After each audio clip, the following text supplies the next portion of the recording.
Hello बच्चों, तो चलिए इस प्रश्न को पढ़ते हैं। एम द्रव्यमान वाले एक ब्लॉक को एक खुरदरी क्षैतिज सतह पर वी नोट चाल प्रदान की गई है। ब्लॉक सतह पर एल दूरी तय करके रुक जाता है। ए ब्लॉक की प्रारंभिक एवं अंतिम गतिज ऊर्जाएं कितनी है। बी इस अवधि में गतिज घर्षण द्वारा कितना कार्य किया गया है। ठीक है, तो यहाँ पर इन दोनों प्रश्नों के उत्तर लिखने हैं हमें। तो प्रश्न में आगे बढ़ने से पहले इस प्रश्न से संबंधित जो मुख्य अवधारणा है उसकी हम चर्चा कर लेते हैं। ठीक है, तो देखो मुख्य अवधारणा क्या हो जाएगी। मुख्य अवधारणा यहाँ पे देखो, हम जानते हैं कि कार्य ऊर्जा प्रमेय क्या कहता है। कार्य ऊर्जा प्रमेय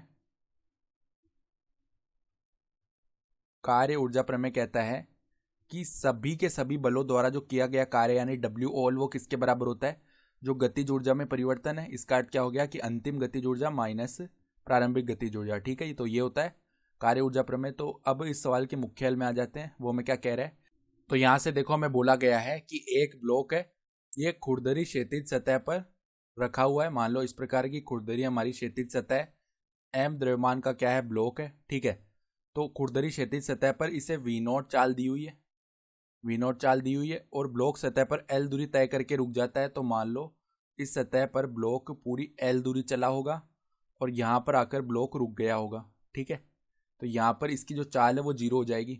सही है, अब ये खुरदरी सतह है, तो जैसे जैसे ब्लॉक आगे जाएगा ना, इस पर कोई ना कोई गतिज घर्षण लगेगा, जिसे हम क्या बोल लेते हैं, एफ के बोल लेते हैं एक बार के लिए। ठीक है, अब इस पर कोई ना कोई यहाँ पे गुरुत्वीय बल एम जी लग रहा है, फिर इस पर अभिलंबीय बल सतह के द्वारा एन ऊपर की तरफ लग रहा होगा। सही है, तो ये मान हो गए। तो सबसे पहले देखो हमें बताना है ब्लॉक की प्रारंभिक एवं अंतिम गतिज ऊर्जाएं। तो प्रारंभिक गतिज ऊर्जा को के आई लिख रहे हैं।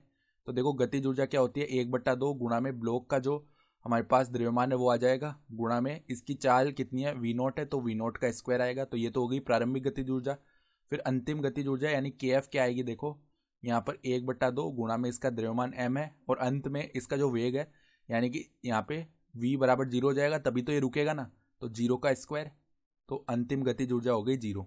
ठीक है, तो ये तो आ गई प्रारंभिक और अंतिम गतिज ऊर्जा है। ये ए भाग का उत्तर हो गया। फिर बी भाग में आते हैं, इस अवधि में गतिज घर्षण द्वारा कितना कार्य किया गया है। तो यहाँ पर हम क्या करते हैं, कार्य ऊर्जा प्रमेय लगा लेते हैं। तो सभी बलों के द्वारा किया गया कार्य, देखो कौन कौन से बल लग रहे हैं। एक तो हमारा अभिलंबीय बल लग रहा है, तो उसके द्वारा किया गया कार्य होगा। ठीक है, फिर देखो एक हमारे पास गुरुत्वीय बल लग रहा है, उसके द्वारा किया गया कार्य होगा।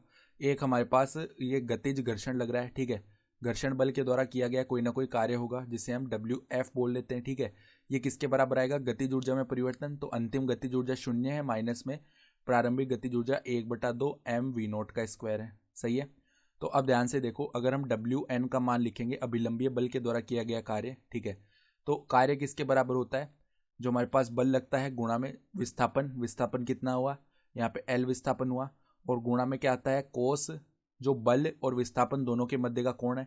तो यहाँ पे देखो अभिलंबीय बल तो ऊपर की तरफ है और विस्थापन क्षैतिज रूप में हो रहा है, तो दोनों के मध्य कोण 90 डिग्री। तो इसका मान जीरो आ जाएगा, क्योंकि कोस 90 डिग्री का मान जीरो होता है ना। इसी प्रकार देखो डब्ल्यू जी का मान निकालेंगे, तो यहाँ पे देखो बल लग रहा है नीचे की तरफ एम जी।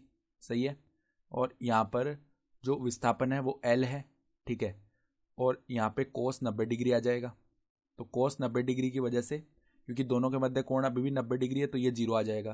तो ये दोनों पद तो जीरो हो गए, यानी कि घर्षण बल के द्वारा जो किया गया कार्य है ना, गतिज घर्षण द्वारा, वो क्या आ जाएगा, डब्ल्यू एफ ही बच जाएगा केवल -1/2 एम वी नोट स्क्वायर। तो ये बी भाग का उत्तर हो गया। ठीक है, तो दोनों भाग हमने हल कर लिए।